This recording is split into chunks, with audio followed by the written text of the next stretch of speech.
No,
sí, es que justo cuando, hola chicos, estaba yo para entrar, vino el residente de emergencia para consultarme y entonces ya me demoré.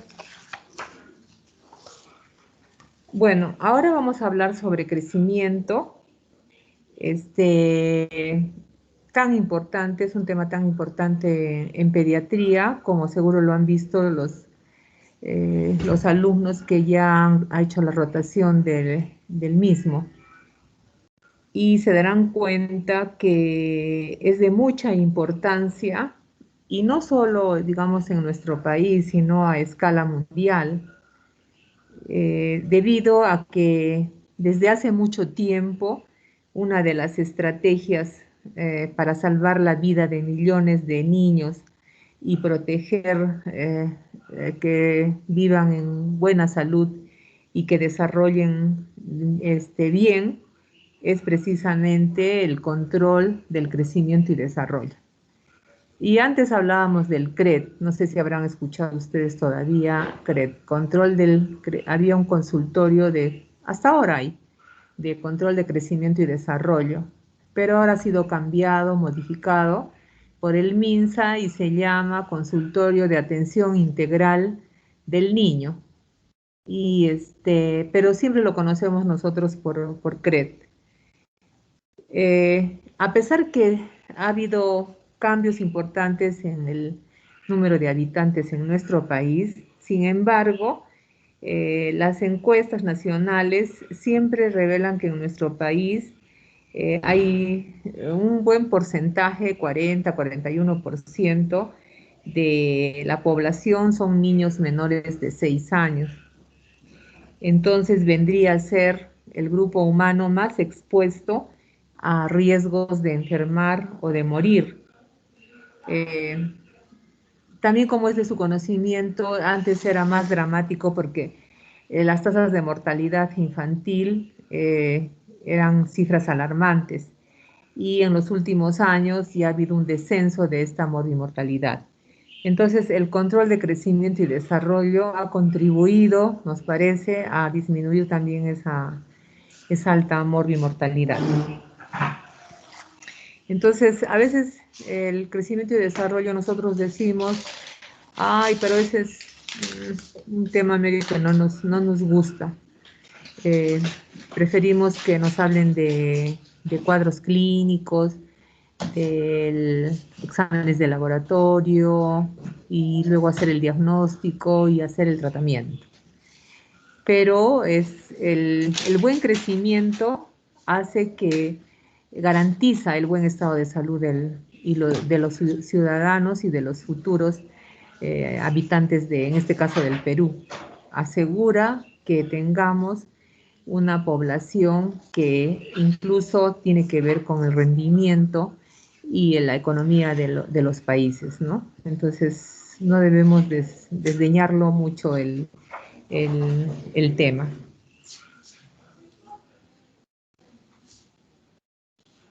Ay, no avancé.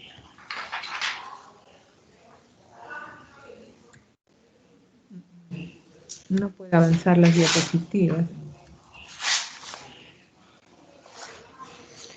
Entonces, mientras corrijo esto, vamos a empezar definiendo qué es crecimiento, ¿no? Viene a ser el aumento de la masa o volumen que está determinado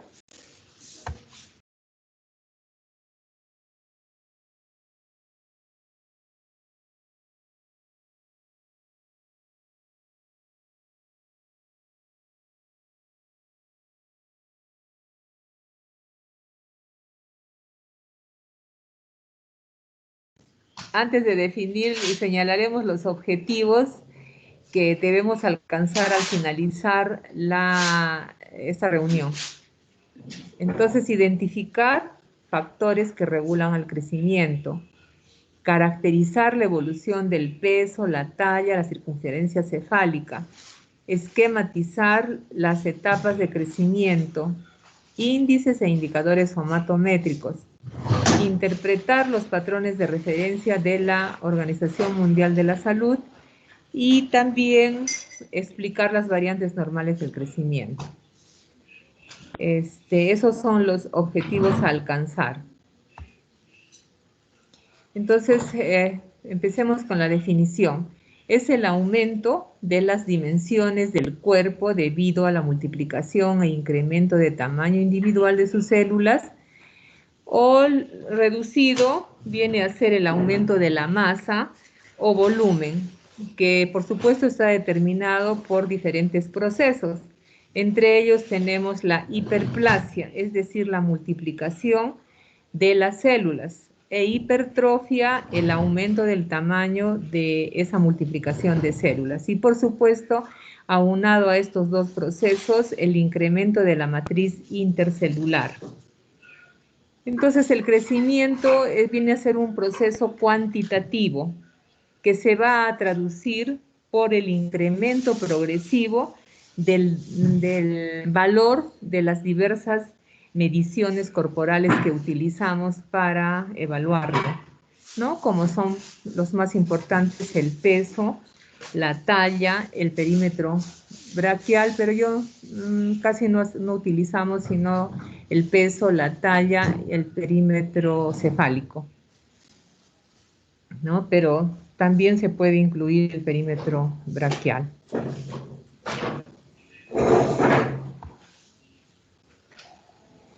Y como todo proceso, hay factores que los regulan. Y tenemos así los factores que regulan el crecimiento, como son los factores genéticos y los factores ambientales. Si bien es cierto, el factor genético es importante porque está ligado a cada persona, sin embargo, se ha visto que si hay un medio ambiente óptimo, los niños crecerían igual en todos los ámbitos del mundo, sin importar precisamente, desarrollarían todo su potencial genético si se les proporcionara un ambiente óptimo. Entonces, el factor genético tampoco sería lo más importante, sino los factores ambientales. Y en los factores ambientales, Patricia, el factor nutricional, ¿no? El estado de nutrición es básico, porque si no aseguramos un estado de nutrición adecuado, normal, entonces se va a comenzar a ver afectado primero el peso y luego la talla. Y como ustedes saben, la talla es prácticamente imposible, por no decir, a no ser que uno utilice pues, ¿no? la hormona del crecimiento, pero también tiene sus indicaciones para recuperar esa talla, ¿no? Entonces, el estado de nutrición es muy importante. El factor socioeconómico, claro, es también importante porque si ustedes no tienen los recursos, ¿cómo adquieren los alimentos y los nutrientes para asegurar que haya un buen estado de nutrición? Aunque esto no siempre sucede, porque hay personas, y lo vemos más en estos tiempos donde a pesar de tener los recursos económicos, a veces la gente compra cosas que realmente no son nutritivas para el niño. Y ahí surge toda la industria alimentaria comercial con los denominados alimentos chatarra, que lamentablemente la población ya comienzan a darle desde lactantes ya, 10 11 meses ya le están dando pero le he dado solo a probar, le dicen en la consulta. ¿Qué le he dado a probar? Pollo a la brasa. O alguna golosina que no está pues de lo mejor para una alimentación de un bebé, ¿no? El factor emocional sí tiene papel importante pero esto más bien va en relación al tiempo que el niño, por ejemplo, esté deprivado de afecto, de cuidado, como por ejemplo si es que pasa mucho tiempo hospitalizado o si está en albergues, donde si bien es cierto les pueden prestar la atención, pero no es lo mismo que el cuidado que les puede brindar el amor, el calor, el afecto de los padres o las personas que realmente sienten afecto por ellos. Pero bueno, esto sí puede ser reversible, pero ligado al tiempo en que se produce esa deprivación de cuidado. El factor cultural. El factor cultural sí todavía en nuestro país, y estas elecciones nos han demostrado también la diferencia, la polarización que está habiendo. Hay sitios que nosotros ni sabemos que existen y que no tienen las necesidades básicas. Entonces, ahí todavía hay el conocimiento o lo que ellos llaman cultura, de que se prefiere alimentar mejor al jefe de la familia, porque él es el que sale a trabajar, el que provee de los recursos, y si estos son escasos, pues a él le tienen que dar la mejor porción, la mejor presa, si es que estamos hablando de carnes, y al niño le dan solo su sopita o con arrocitos o fideos, ¿no? Entonces, no priorizan la alimentación al niño. Y todavía hay sitios en donde hay falta, por ejemplo, de uso del yodo. Y por eso tenemos todavía casos de bocio por falta de yodo. Ahora, el factor neuroendocrino, que adquiere importancia, como ustedes comprenderán, cuando el niño o la niña va a entrar a la etapa de la pubertad, donde tiene que regularse el eje hipotálamo hipófisis gonadal, ¿no? Entonces estos son los factores y lo más importante es el factor nutricional, ¿no es cierto? Porque como ya les referí, es el que va a determinar que el niño tenga un buen crecimiento.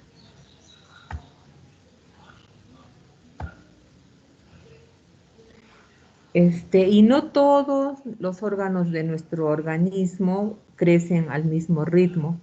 Entonces aparece lo que se denomina tipos de crecimiento, ¿no? Entonces tenemos el crecimiento de tipo general, el crecimiento de tipo neural, el crecimiento linfoideo y el crecimiento genital. Entonces ahí lo vamos a ver mejor esquematizado. Tenemos el crecimiento de tipo linfático, en el que se refiere básicamente al crecimiento del timo, de los ganglios linfáticos, de las masas linfoideas intestinales. Como pueden observar en la imagen, es acelerado, podríamos decir que es acelerado en los primeros años de la vida y alcanza un pico, ¿no? La curva alcanza un pico más o menos a los 10, 12 años, donde definitivamente ya no hay crecimiento, sino hay una declinación de todo este tejido linfático. Por eso es de que si nosotros encontramos, es podríamos decir hasta frecuente y común que a esta edad de 2, 3, 4, 5, 6 años podemos encontrar cuando examinamos, por ejemplo, el cuello de un niño, adenopatías. Adenopatías que si bien es cierto nos van a enseñar o les han enseñado que si miden unos dicen más de 1,5 o más de 2 centímetros, necesariamente ameritan un estudio. Pero si no es así, entonces son parte del crecimiento acelerado del tipo linfático que corresponde a la normalidad.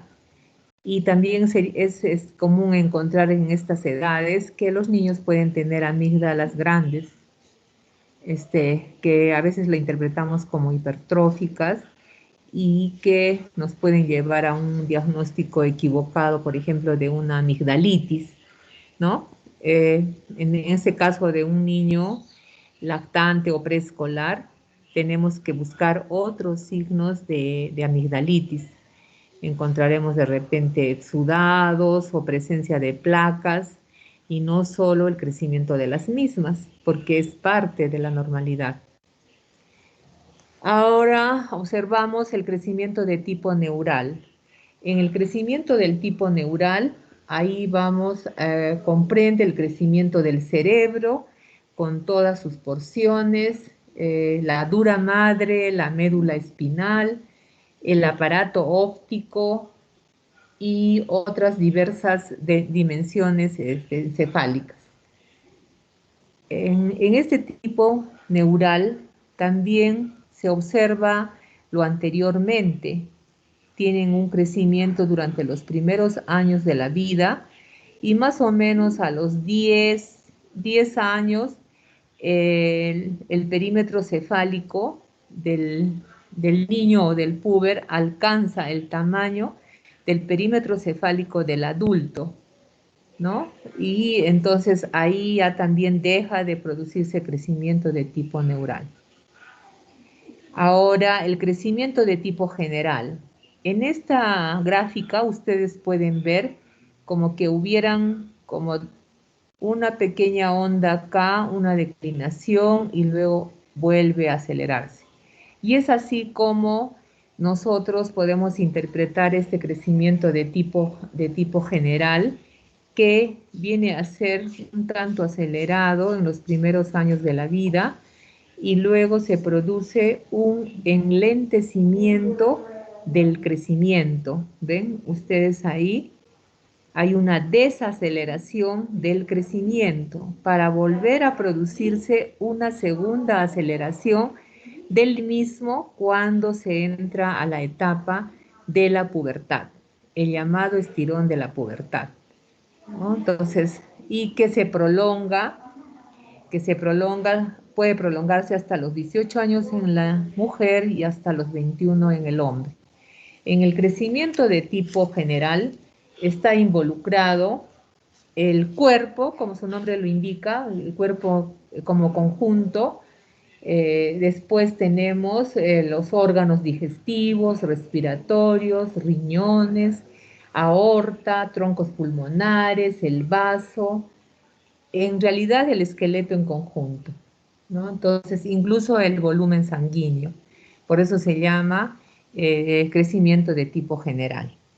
Y finalmente el crecimiento de tipo genital, que como pueden entender permanece sin crecimiento durante los primeros años de la vida. Incluso cuando hacemos la historia clínica ponemos genitales infantiles o correspondientes a la edad. Y cuando se llega a la pubertad, que generalmente es a partir de los 10 años en la niña y a partir de los 12 en el niño, ya se produce un incremento de este crecimiento. Y en el crecimiento de tipo genital va a estar involucrado el crecimiento de los testículos, los ovarios, el epidídimo,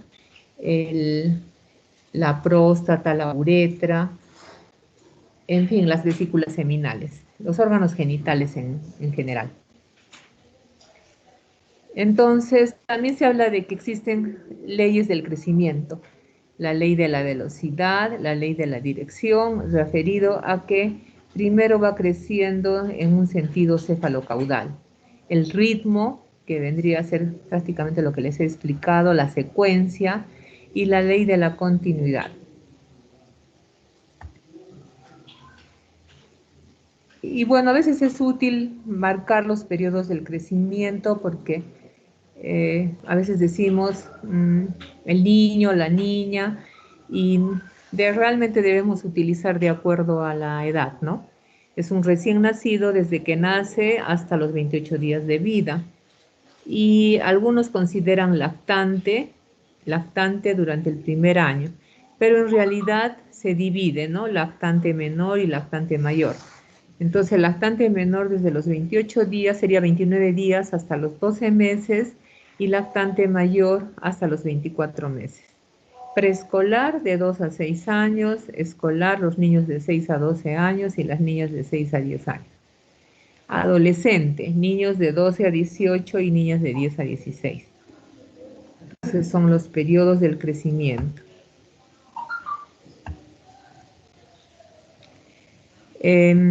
Algo sobre, a veces nosotros no contamos con balanza y existen algunas fórmulas que nos ayudan a rápidamente calcular el peso y la talla de un niño. Porque ustedes saben que en pediatría siempre hacemos los cálculos tanto de los volúmenes en el caso de hidratación o de la dosificación de medicamentos en base al peso. Y si no contamos, no es que le vamos a decir dele media cucharadita o la mitad de la pastilla. No, tiene que ser exacta la indicación. Y pónganse que los invitan a alguna campaña y no tienen balanza. Entonces, se acuerdan de sus fórmulas para calcular, siempre recalcando que estas pequeñas fórmulas los acercan a la mediana, al 50 percentil. Y también seguro ya saben en las prácticas que hay rangos de normalidad, tanto por encima de la mediana como por debajo de la mediana. Esta fórmula solo los acerca al centro, de manera que no pueden utilizarse para decirle a una mamá su hijo está bajo de peso, su hijo está muy chiquito, etcétera, ¿no? Entonces, ahí tiene un resumen. Generalmente los recién nacidos nacen con un peso promedio de 3.200, 3.500. Se dice que a los 5 meses duplican este peso, al año lo triplican y a los 2 años lo cuadruplican. Y acá también en estos números ustedes pueden darse cuenta de lo que podríamos decir el enlentecimiento de la tendencia del mismo, ¿no? Porque imagínense, a los 5 meses duplica su peso, entonces luego ya baja a 2 kilos, 2,5 kilos por año. A los 5, a los 12, un poquito que se recupera, pero no tanto como sucede en el primer año. Entonces, la formulita que les decía es desde los 3 a los 12 meses, la edad más 9 dividido entre 2. Por ejemplo, si quieren calcular un bebé de 4 meses, 9 más 4 serían 13. Dividido entre 2, su peso promedio sería 6.5. De 1 año a 5 años es la edad en años por 2 más 8. Un niño de 4, 4 por 2, 8 más 8, 16. De 5 o de 6 a 12 años, fácil la edad por 3 más 3. ¿No? Entonces, por ejemplo, tenemos un niño de 7 años, 7 por 3, 21, más 3, 24. Entonces, sí son prácticas en el sentido, ustedes también tienen que ir desarrollando su ojo para ver, pues, porque también ahí con esta fórmula fallaríamos si lo ven al niño muy, muy flaquito o también si lo ven muy, muy gordito, ¿no? Con sobrepeso u obesidad. Entonces las fórmulas estas también nos pueden fallar.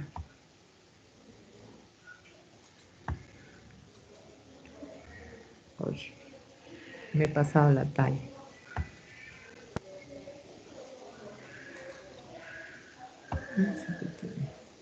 Ya, la talla. Igualmente es objetivo ver, ¿no?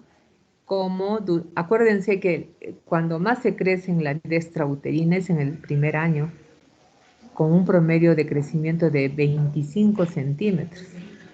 Los recién nacidos nacen con un promedio de 50 centímetros. Y al finalizar el primer año, el promedio es de 75 centímetros, 25 centímetros en un año. Entonces, este es donde más se crece en la vida y después en lo que habíamos mencionado, el estirón de la pubertad. Entonces, igualmente, ¿no? A los 3 meses aumenta más 9, a los 6 meses más 7, a los 9 más 5 y a los 12, 3. En el segundo año ya va bajando, ¿no? 3.5, 3, 2.5, 2. Y después ya también se nota 6 a 8 centímetros por año y a los de 5 a 12 años un promedio de 5 a 6 centímetros. También hay una pequeña fórmula que es la edad en años por 5 más 80. A veces nos confundimos porque también hay una formulita para calcular la presión arterial y es la edad por 2 más 80 para la sistólica. Entonces no nos acordamos, ¿es por 2 o por 5? Pues acuérdense de que a los 4 años de vida el niño alcanza la talla de 1 metro. Entonces hacen el ejemplo, si no se acuerdan si es 2 o 5, serían 4 por 5, 20, más 80 el metro. No les daría el metro si fuera por 2, ¿no? Entonces eso también les ayuda a recordar. Y entonces acuérdense también que esto solo es para la mediana. Los aproxima. Mi computadora está, pero que no me obedece. Ahora, el perímetro cefálico. Es muy importante la medición de esta medida porque a veces se nos pasa. Se nos pasa y cuando los niños vienen a controlarse nos ocupamos del peso, la talla y nos olvidamos del perímetro cefálico. Y no vayamos a tener una sorpresa de que la cabeza no está creciendo adecuadamente, que puede deberse a una microcefalia o a un cierre precoz de las suturas, una craneosinostosis y que se nos pase desapercibida. Y como comprenderán, esto tiene repercusión médico-legal y sentirnos pero extremadamente mal porque si es que este niño, pónganse que ustedes lo han estado controlando, y por ahí ha tenido una emergencia y se va a otro médico, en fin, y ese médico sí hace la medición del perímetro cefálico y corrobora pues que su cabeza está muy chica. Claro que si es microcefalia no podremos, solo tendríamos que estudiar la etiología de la misma, pero si ha sido una craneosinostosis se ha podido evitar con una operación y no llegar, ¿no? Y sobre todo cómo quedaríamos, no le ha estado controlando como su cabeza. Acá también ustedes pueden observar que durante el primer año es el crecimiento grande también del perímetro cefálico. Nacen los recién nacidos con un promedio de perímetro de 33 a 35 centímetros. En el primer trimestre se incrementa 2 centímetros, en el segundo 1 centímetro y en el tercer y cuarto 0,5 centímetros. Entonces ayuda mucho esto a acordarse porque si solo tienen el perímetro cefálico de nacimiento, ustedes hacen rápidamente su cálculo, miden y si es que está muy alejado de lo que ustedes han obtenido, necesariamente tienen que ver en la tabla del perímetro cefálico para la edad para determinar si está muy grande o está muy chica la cabeza. Y de 2 centímetros en el primer trimestre, miren, baja a 0,25 en los segundo y tercer año.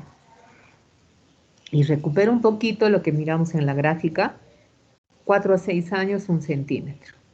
Y que más o menos al promedio a los 10 a 12 años ya el perímetro alcanza el tamaño de la cabeza del adulto, que es 53, 54 centímetros. Dijimos entre los 10 y los 12 años.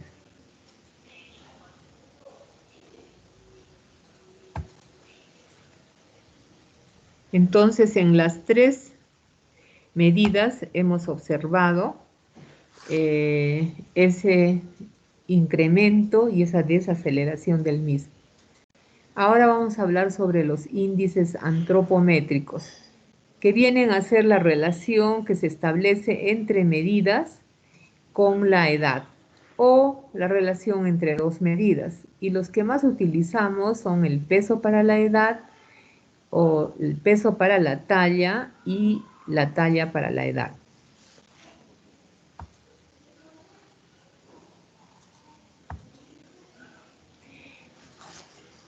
Como todo, tiene ventajas y desventajas, ¿no es cierto?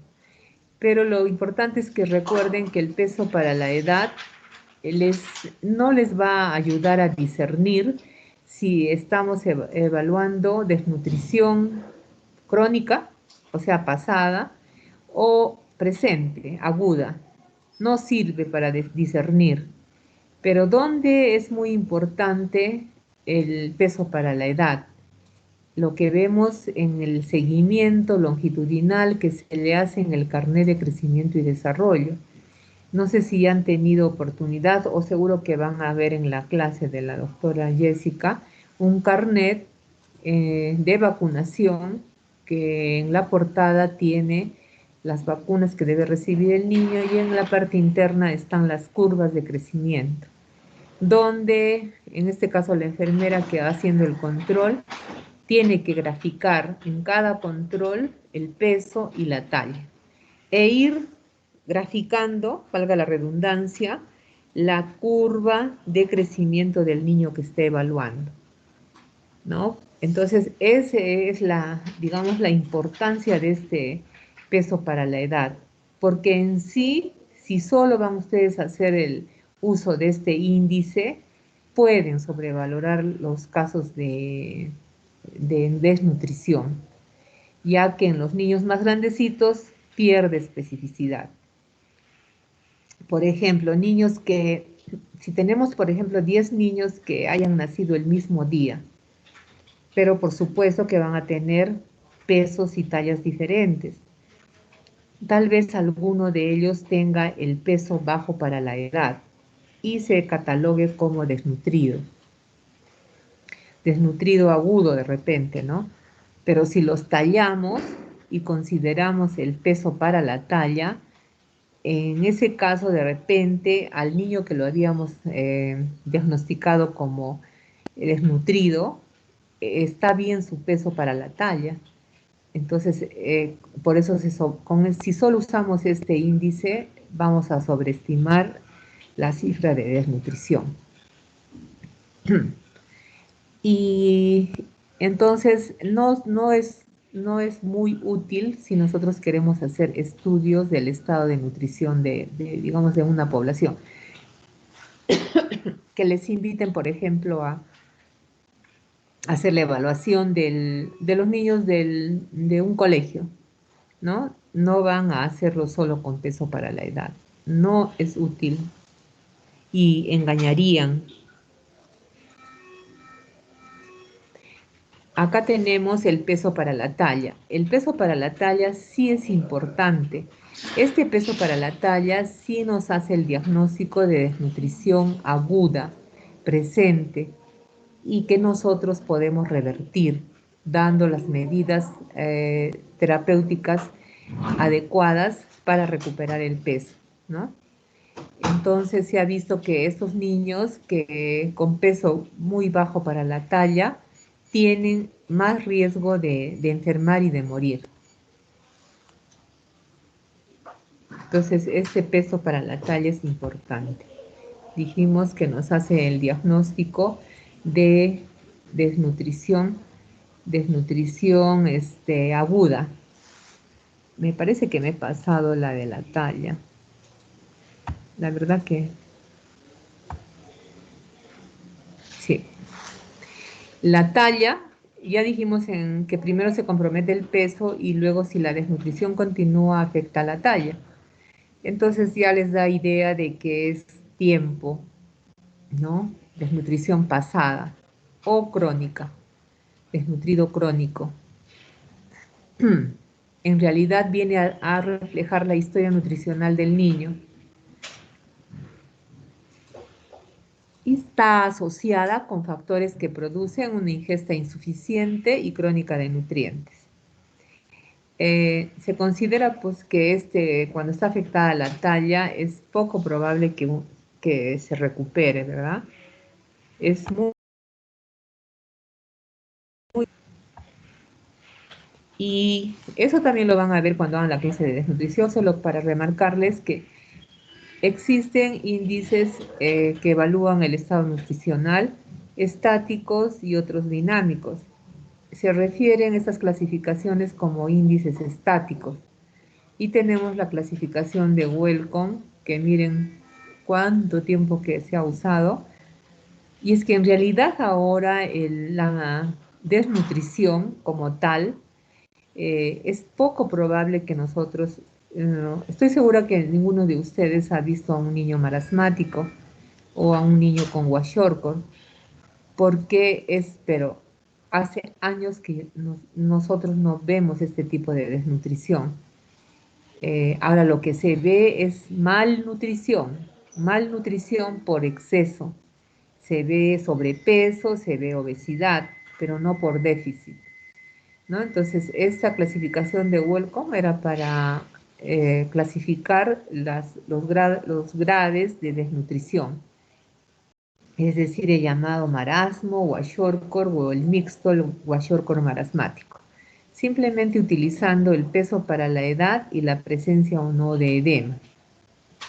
Entonces, si el peso para la edad era menor a 60 y había edema, se trataba de un kwashiorkor marasmático, y sin edema era un marasmo. Cuando el peso para la edad bajaba de 60 al 80%, con edema un kwashiorkor, y sin edema simplemente con peso bajo. El score de McLaren. Ese score combina signos clínicos con datos de laboratorio. Y entre los signos clínicos tenemos el edema, alteraciones de la piel, cuando está combinado, alteraciones en el cabello y la hepatomegalia, ¿no? Entonces ahí está el puntaje respectivo. Y los datos de laboratorio, que consisten en básicamente el dosaje de las proteínas totales, o si quieren considerar solo la albúmina. Y según el rango que les bote el laboratorio, ustedes asignan los puntos. Luego combinan los datos de laboratorio con los signos clínicos. En el puntaje final les da de 0 a 4 marasmo, de 5 a 7 kwashiorkor marasmático y de 8 a 14 kwashiorkor. Como estoy con la máscara y hablando, me está secando la garganta. Y tenemos la clasificación de Waterloo.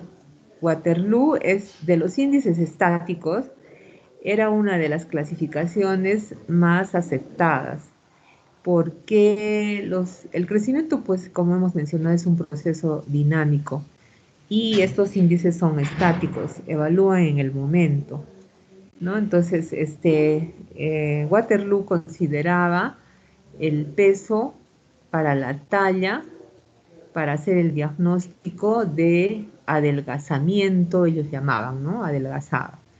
Y en la talla para la edad, el retardo del crecimiento. Ahí pueden ustedes observar el retardo del crecimiento y el adelgazamiento.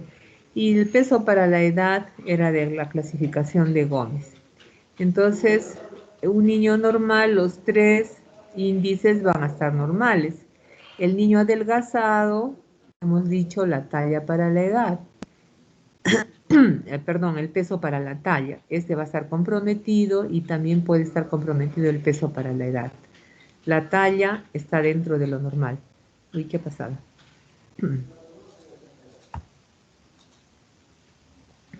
Entonces, el retardo del crecimiento, la talla paralela a la comprometida. Y la combinación, puede haber niños que además de tener adelgazamiento o desnutrición aguda, tienen también desnutrición crónica o retardo del crecimiento. Acá abajo son todas las probables combinaciones que podíamos encontrar.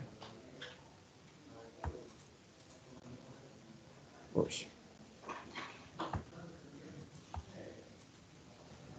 Ya habíamos adelantado los índices estáticos, dijimos que la de Waterloo era la mejor o la más aceptada.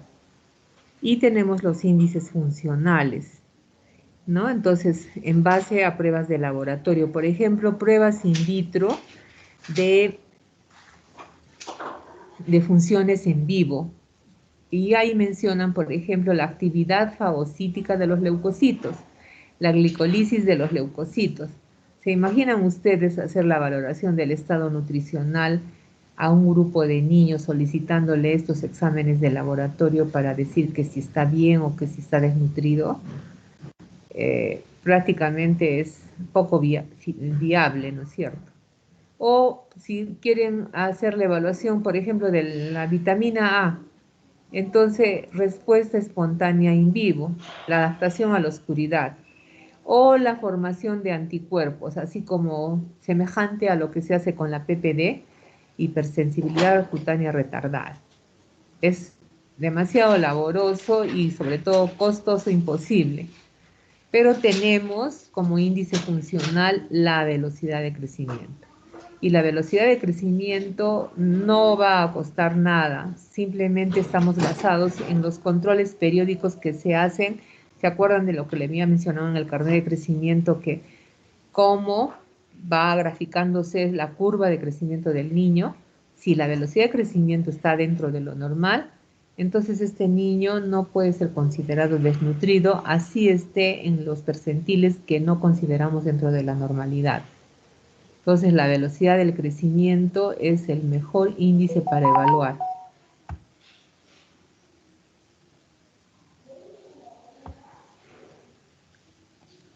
Y bueno, hablamos de puntuación Z debido a la aparición. Bueno, mire, ¿cuántos años ya han pasado desde que las tablas de los nuevos patrones de referencia se conocían así nuevos en su debido tiempo? Fueron lanzados al mundo en el 2000, en el 2007, ¿no? Entonces, en el 2006. Primero para los niños hasta los 5 años y después hasta los 19 al año siguiente, es decir, en el 2007. Y ahí en los nuevos patrones se habla de la puntuación Z. Entonces, o el Z-score que llamamos, ¿no? Diferencia entre el valor individual y el valor medio de la población de los patrones de referencia para la misma edad y talla, dividido entre la desviación estándar de la población de referencia. O sea, cuán alejados de la mediana de la población de referencia está el niño que estamos evaluando. Esa es la puntuación Z. Y el hacer la evaluación del crecimiento no solo consiste en que viene el niño, lo pesan, lo tallan, buscan en su tabla y ya está.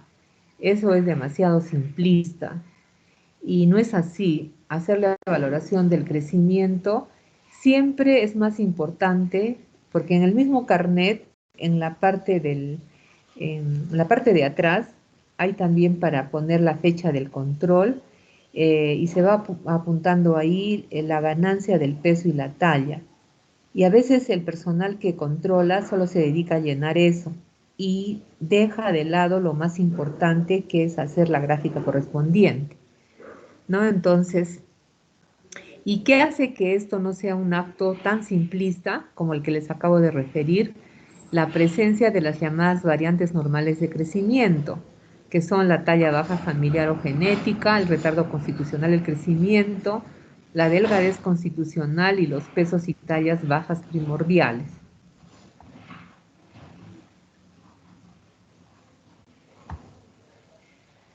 Entonces, por ejemplo, el retardo constitucional del crecimiento. Son niños que desde que nacen pueden tener o tienen un peso y una talla dentro de lo normal, pero precisamente como su crecimiento corresponde a este retardo constitucional, ellos sufren un enlentecimiento en su curva del mismo, ¿no? Pero miren, y se sitúa incluso a veces digamos, en los límites inferiores, pero a pesar de ello observan que en esta curva la tendencia es hacia arriba, o sea, la velocidad de crecimiento está dentro de lo normal. Entonces, a estos niños no les podemos decir que están desnutridos, simplemente su crecimiento responde a una variante normal del mismo. Si nosotros no consideramos estas variantes, puede suceder, como hemos tenido oportunidad de ver, que estos niños son referidos por la enfermera al hospital, pero antes previamente les han dicho, mire, su hijo está desnutrido, no solo está comprometido su peso, sino también su talla.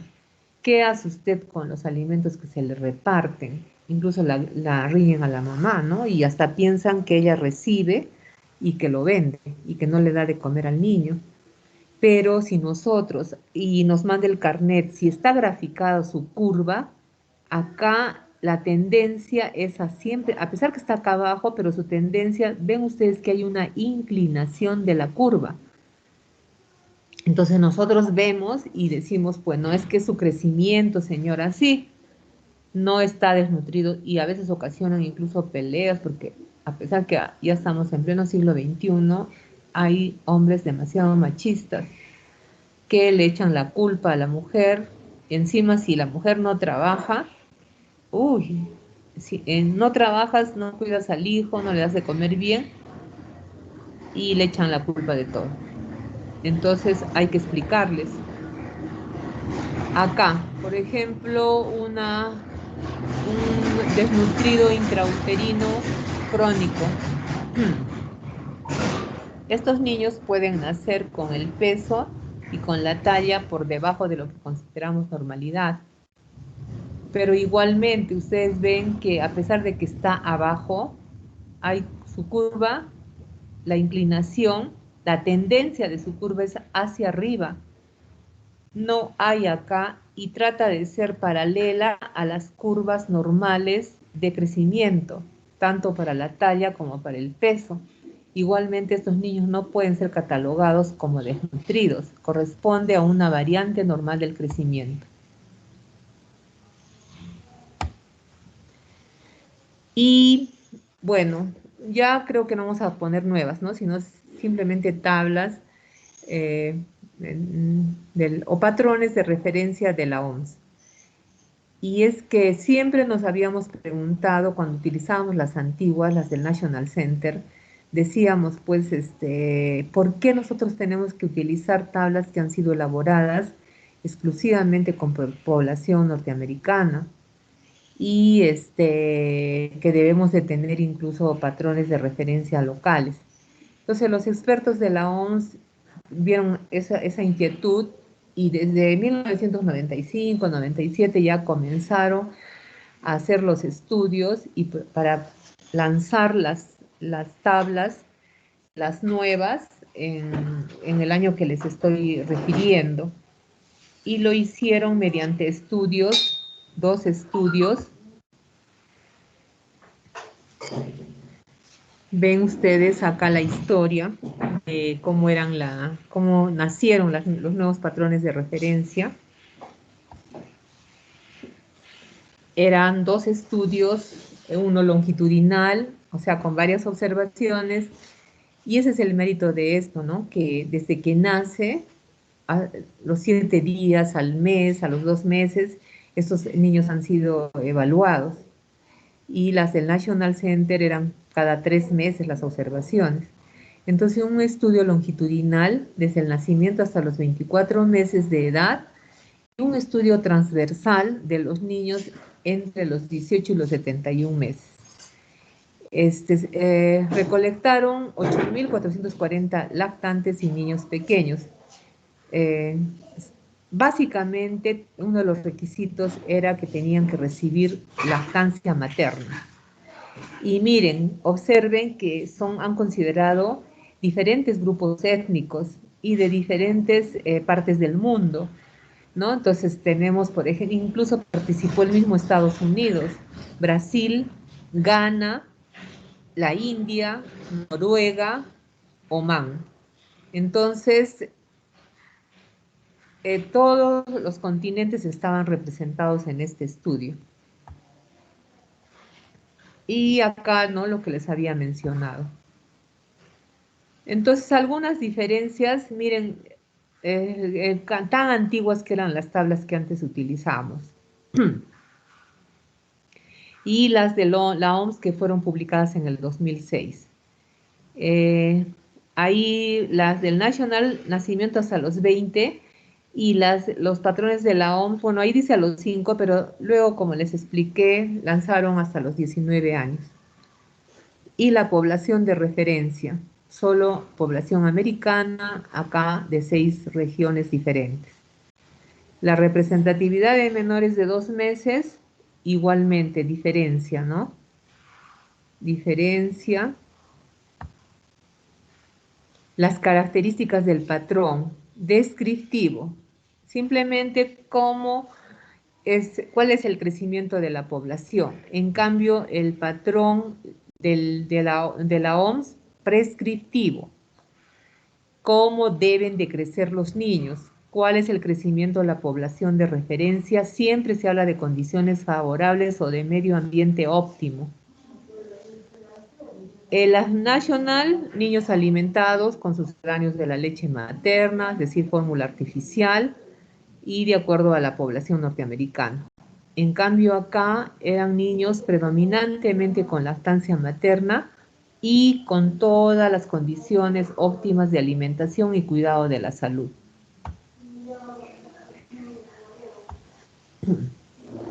Acá está el enfoque prescriptivo, lo que habíamos estado repitiendo, crecimiento óptimo.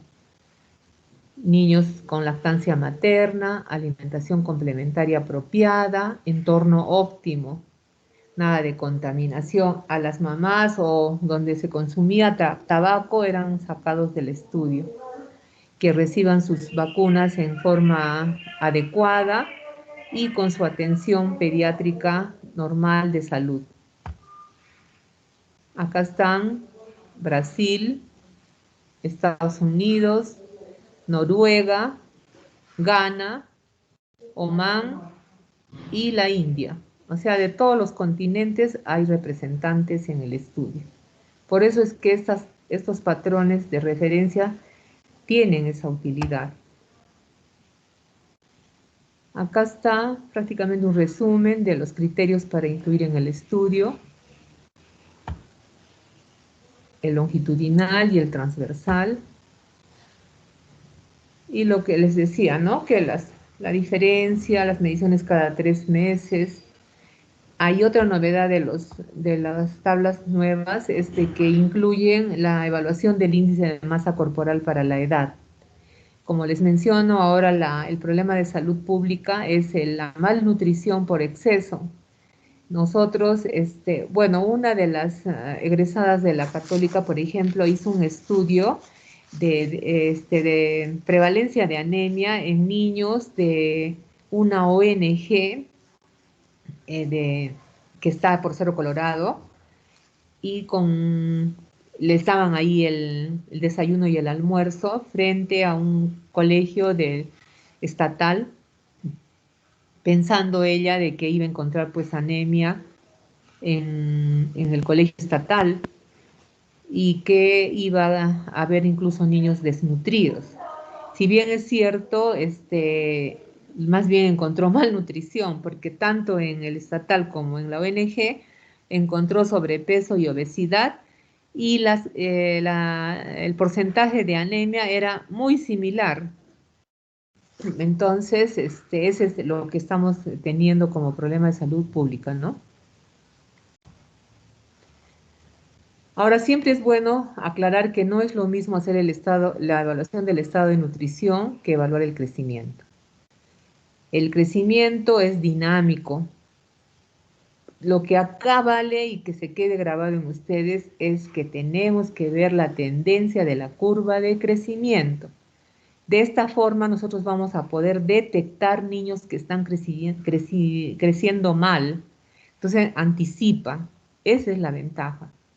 Acá rápidamente vamos a pasar, seguro que ya están familiarizados con estas tablas, que sería bueno que se las bajen ustedes ahí en tablas de la OMS, porque donde quiera que vayan, hasta que no sean descartados estos patrones, los vamos a utilizar cuando vayan a hacer sus prácticas a la comunidad o cuando vayan al CERUMS. Siempre es bueno tener estas tablas. Entonces, claro que todavía siguen identificando a las niñas con el color rosado y a los niños con el color azul. Y como les mencionaba, estas tablas han evaluado mes a mes. Miren, nacimiento 1, acá en el eje de las horizontales está graficada la edad y en las verticales el peso en este caso o la talla o si está peso para la talla, igualmente acá el peso y acá la talla. Entonces, por ejemplo, si nosotros estamos evaluando, a lo que les quería resaltar es de que nosotros no podemos graficar entre dos líneas verticales, sea o lo ponemos acá en esta vertical al niño que estamos evaluando, más eso sí podemos hacer en las horizontales. Entonces, donde se produce la intersección, nosotros ahí marcamos y es lo que debe hacer la enfermera en cada control. Por eso en el primer año los controles son mensuales. Entonces, el niño, si empieza acá, lo ideal es de que siga ahí su curva paralela al crecimiento. Así se esté por acá abajo, pero que la velocidad, la tendencia de su curva siempre sea esto, ¿no? Entonces, dijimos que la normalidad es en cero o la mediana y que más 2 set score para arriba es la normalidad y para abajo también la normalidad. Todo este es el rango de normalidad. Entonces, las formulitas que habíamos dicho los aproximan acá, al cero, a la mediana. Entonces ya saben lo que hay que ver, porque a veces lo primero que te preguntan, ¿su peso está bien está bien, está creciendo bien? Hay que contestarle, mire, yo no le puedo decir, a ver, enséñame su carnet.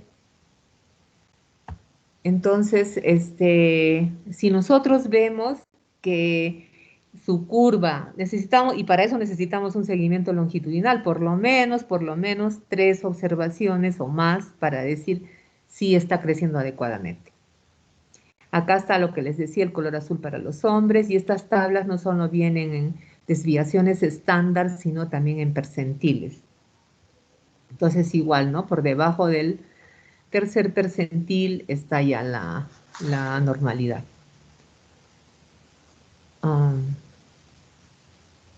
Y más 2. Acá están problemas de crecimiento. Por ejemplo, hay niños que está su talla para la edad, por ejemplo, arriba de más 3 desviaciones estándar. Y nosotros hacemos la historia con la madre o con la persona que lleva la consulta y nos dice, en la casa nosotros somos bajos, los abuelos también son bajos. Y de pronto el niño o el paciente que estamos viendo es pues más arriba de 3, ese niño amerita que se le haga un estudio para descartar patología endocrinológica, porque no corresponde esa talla tan grande teniendo un árbol con puro talla baja. Y aquí hay situaciones que ustedes las revisan con calma y en la siguiente están las explicaciones, ¿no? Entonces, ven lo que les decía, talla por encima de más 3 desviaciones, sospechar de desorden endocrino si los padres son de talla normal o baja. Ahora, un niño cuyo peso para la edad por encima de más 1 desviación estándar, no hay que esperar a que llegue por ejemplo, a más 2. Y peor, pues si está entre más 2 más 3 ya está el diagnóstico. Ya más 1 ya estamos hablando de riesgo, sea de sobrepeso o sea de obesidad, ¿no? Entonces no hay que esperar al final.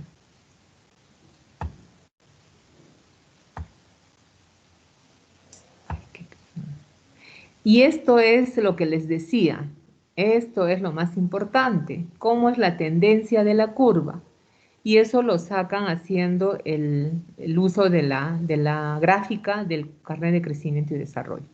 Entonces, si nosotros estamos evaluando a un niño y vemos que la tendencia de su curva es paralela a la curva normal, es un crecimiento adecuado.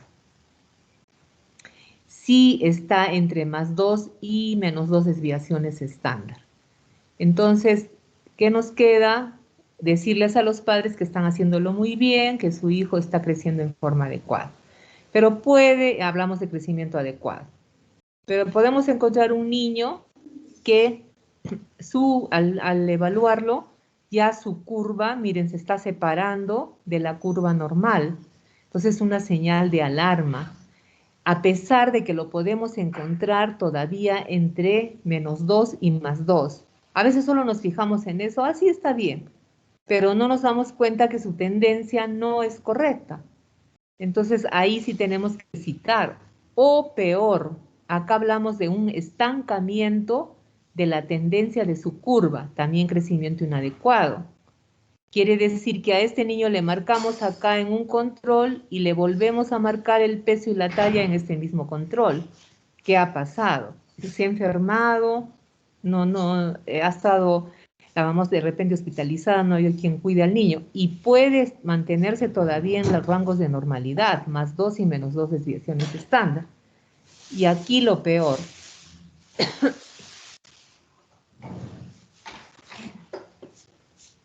Aquí lo peor que es más bien hay una declinación de la tendencia de la curva. Miren, está totalmente hacia abajo y puede estar dentro de +2 y -2 desviaciones estándar. Entonces, una vez que nosotros descubramos por qué este niño está llevando este crecimiento, tomamos las medidas adecuadas y lo citamos dentro de unos 7 a 15 días y evaluamos nuevamente. Si se modifica, ya tenemos que felicitar a los padres y que sigan por esa ruta, ¿no? Entonces, esto es lo más importante creo que tienen que llevarse ustedes. La tendencia de la curva de crecimiento. Y se dice de que no se debe de hacer cruces de línea Z-score, pero eso no siempre es absoluto, porque por ejemplo en este cruce de línea Z-score, este paciente, como ustedes saben, ¿no? Dijimos que hasta +2 era la normalidad. Ya cuando 1 es riesgo, en este caso de sobrepeso.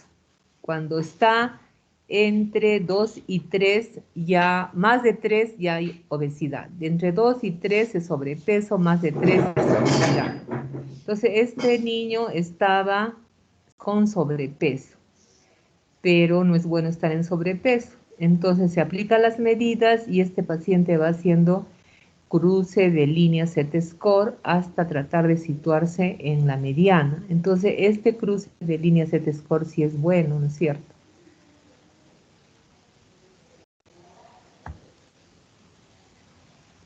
Acá nosotros podemos ver más bien no lo adecuado, que este paciente más bien su curva, miren cómo va cruzando, pero para abajo. Ya está entre -2, este es talla, entonces es talla baja, ¿no? Muy baja de -3 desviaciones. Aprovechando esto, les diré de que las variantes normales del crecimiento pueden situarse entre -2 y -3 desviaciones estándar, pero cuando ya está por debajo de -3, ya eso no corresponde a una variante normal de crecimiento, sino más bien hay que investigar alguna patología endocrinológica. Ya vamos a terminar. Entonces, acá también, miren, ahí se producen claramente una caída, ¿no? Este paciente estaba, digamos, dentro de lo normal, pero algún problema, una enfermedad, y miren cómo se produce acá una declinación, pero luego esto es un reatrapamiento del crecimiento, ¿no? Y más bien tiende para irse más a una, ¿no? Entonces sí se pueden producir cruces de crecimiento. cruces de líneas de score. Entonces, acá miren, pueden observar ustedes el estancamiento del crecimiento, luego hay una recuperación y entonces acá se va produciendo también varios estancamientos del crecimiento. Puede ser que este niño tenga periodos de enfermedad, ¿no?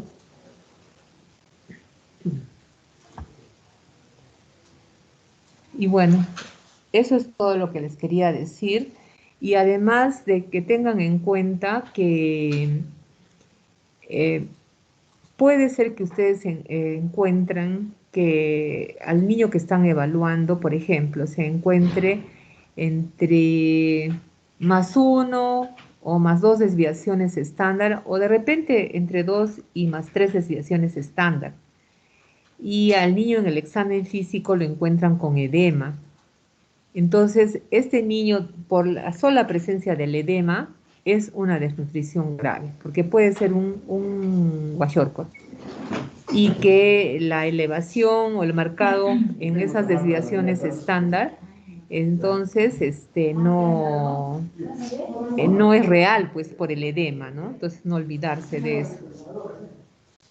Mm, bueno, eso es todo lo que les quería decir. Lo van a ampliar en la clase de evaluación de nutrición y también la práctica, ¿no? La práctica, cómo se usan las tablas y cómo se hace el cálculo exacto de cuántas desviaciones estándar está el niño evaluado.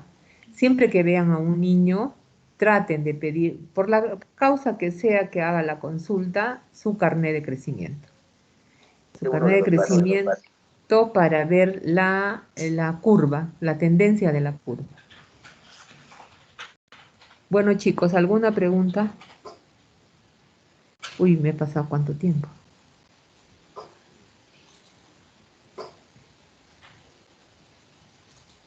Entonces, chicos, nos estamos viendo en el examen. Solo quería recomendarles de que no esperen a entregar el examen en último momento. Ya le expliqué a Catherine que no esperen porque en la anterior sección ha habido problemas, que sus compañeros dicen que han entregado a tiempo, pero en el sistema no aparecían con respuestas. Entonces, como comprenderán, pues ya es negligencia de parte de ustedes si es que no lo hacen y nos causan un gran problema porque tampoco los voy a dejar así, ¿no? Pero eh, traten de entregar a tiempo. El ingeniero me decía de que debería ser, si son 40 preguntas, solo 40 minutos. Pero bueno, ya son los 50 minutos que se les ha dado a la otra sección, no puedo disminuir ahora. Entonces, tengan en cuenta eso el día del examen. ¿Ya? Y por favor, síganse cuidando, no salgan innecesariamente de casa. Las 3 medidas de oro es lo mejor que incluso que cualquier medicina, ¿no? La doble mascarilla ahora, si van a salir por circunstancias de emergencia, traten de usar una N95.